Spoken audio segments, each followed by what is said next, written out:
Trending now, millions of people across the world snap selfies every single day. But what happens when they pose in front of a tragedy? The New York Post ran this image of a woman taking a selfie while a man threatened to commit suicide by jumping off the bridge right behind her. And one reporter has issued an apology after smiling in front of a murder scene. Fox 17's Eric Alvarez live in North Nashville now, where neighbors say this trend continued here locally overnight. Eric? Well, I'm standing here on Baptist World Center Drive to show you just what's left of the home following a blaze investigators are calling suspicious. Now, firefighters say they saw two men snapping selfies in front of the flames. At this point, it's still unclear if those two men had anything to do with the fire, but neighbors here tell me it's incredibly insensitive to pose for selfies in front of someone's burning home.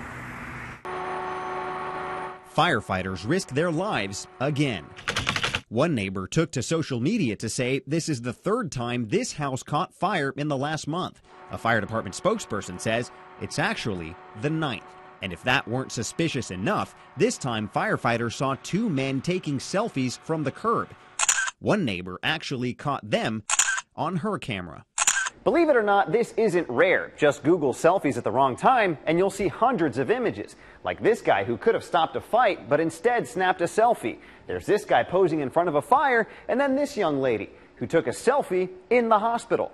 The social media and the selfie-focused world that we're in, it can be a great tool that we're using, but it can also be an insidious trap. Dr. Jason Brooks is a psychologist at addiction campuses in Brentwood. He doesn't know the men who posed in front of the blaze, but says he does recognize the behavior. In our work with folks that are struggling with dual diagnosis issues, oftentimes we see narcissistic personality disorder come into play. Brooks says taking selfies with friends or on vacation is one thing, but he urges families to watch their feeds and timelines for behavior like this. You know, the reality is folks that struggle with this type of behavior don't have the self-awareness to make change on their own. If you see this type of behavior, don't let it continue. Take action.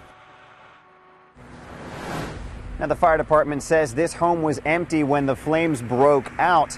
Now, the cause of the fire is still under investigation. Thankfully, no one was hurt, but firefighters urge anyone with any information about this blaze to call the department's arson investigation unit.